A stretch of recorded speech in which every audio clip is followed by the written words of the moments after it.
Samantala, kumustahin natin ang opinyon ng Kamara kaugnay sa mga nangyari ngayon sa Senado at mga plano ng mababang kapulungan ng Kongreso. Makakausap natin si Iloilo 1st District Representative Janet Garin. Magandang gabi po, Congresswoman Garin, and welcome back sa Arangkada Balita. Magandang gabi rin sa iyo, Ninya, at magandang gabi sa inyo mga masugid na tagapakinig at tagapanood. Congresswoman Garin, ang dami po nga nangyayari ngayon sa Senado. Ano po ang reaksyon ninyo na nanatili si Senator Alan Peter Cayetano bilang Senate President? Well, ang mga bagay na yan ay desisyon ng Senado. So yan ay nirerespeto natin. The Senate has their own reasons for selecting a Senate President. Although yun nga, sa mga nangyayari, tila hindi pa ganoon ka-establish yung liderato ng Senado. And ang panalangin lang natin ay sana hindi maapektuhan ang ating trabaho.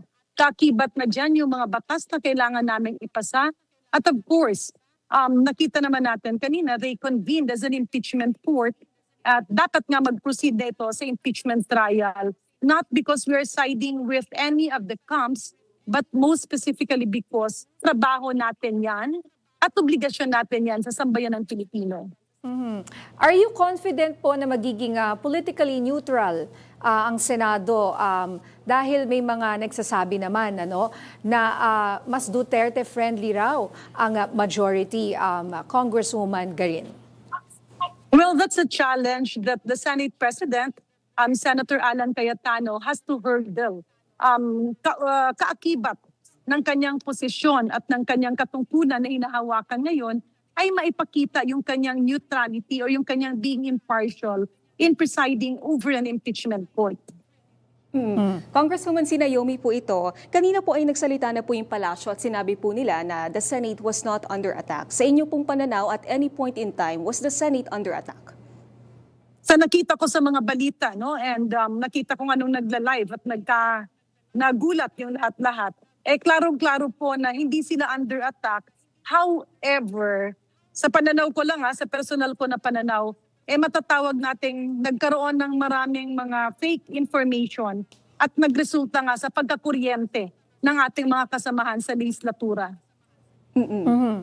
Napanood niyo po ang mga nangyari sa Senado, sabi niyo nga po, at kasabay niyo kami sa mga nagulat doon sa mga pangyayari last week.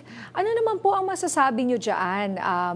Does it, in any way undermine tuloy ngayon yung credibility ng Senado? Dahil kanina nga sa mga balita, nakita naman natin yung reaksyon ng iba na feeling nila medyo nawala ng tiwala ang publiko sa Senado ngayon pagkatapos makatakas or makaalis sa Senado ni Senator Bato at ngayon ay no-show siya nang mag-convene ang Senate Impeachment Court.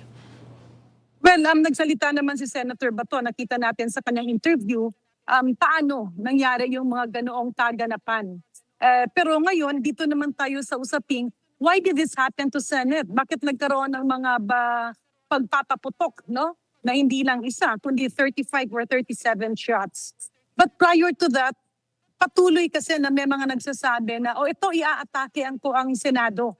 Now, it brings us to the fact that the public has to know.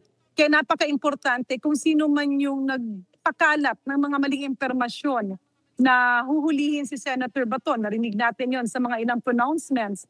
At yun nga, yung mga sinabihang 4 na mga senador na kailangan nga nilang lumaban kasi ila-lockdown at nasa peligro yung kanilang buhay. Of course, they would know who informed them of such information. So napaka-importante at napakahalaga na matumbok yan. Kasi yung mga naging source ng fake information or fake news ay nagresulta sa pagkakuryente ng ilang opisyal ng ating national government. At hindi na dapat yan maulit. Kasi nga naging trend ang fake news. Parang yun yung mga legitimate information and even legitimate media practitioners are being drowned by fake trolls and fake bloggers. Kaya nga itong problema to, maski sa kalusugan, ang daming nabibiktima nito. Ngayon nga nagpaputok, paano kung may nasaktan? Babalik tayo dahil lang dun sa mga peking balita na ipinakalat. Congresswoman, nabanggit niyo na din po si Senator Bato. May epekto po ba sa impeachment itong kanyang pagiging MIA? Well, oo, kasi napakahirap bumoto kung wala ka doon, no, sa lahat ng mga pagbinid.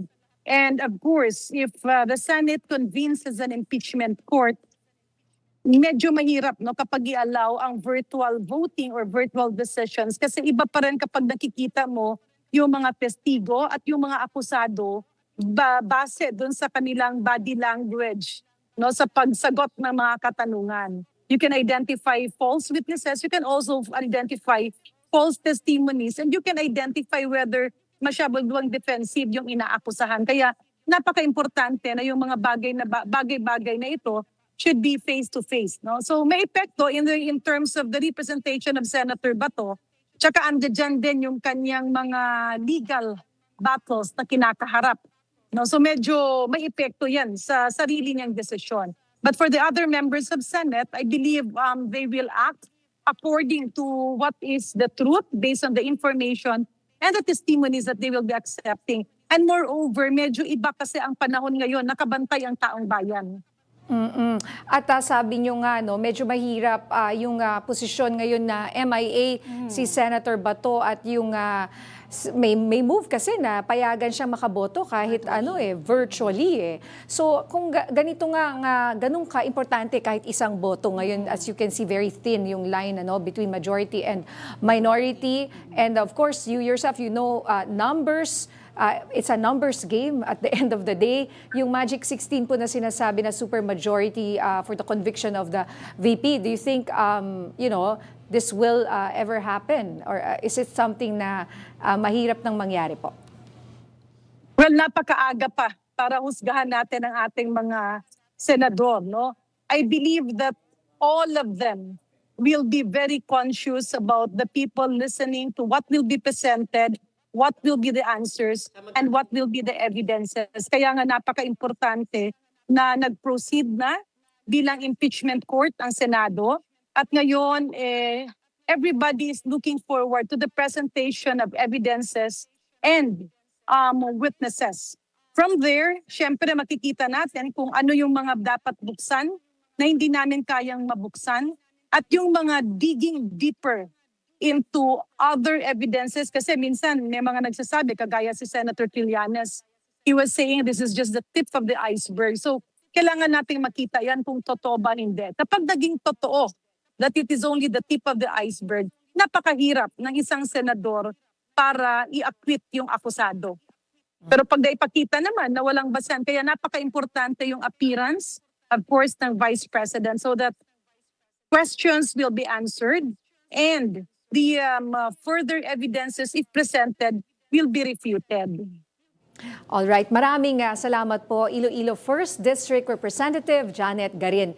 Salamat po. Maraming salamat niya. Dagdag ko lang sa Kongreso, ang daming nakiusap na mag-secret balloting. No, hindi pwede yan kasi dapat panindigan mo yung boto. Yung iba naman, pwede bang Zoom, no? Pwede bang virtual voting kasi hindi sila nakikita ng mga naghihiring. Hindi rin inalaw.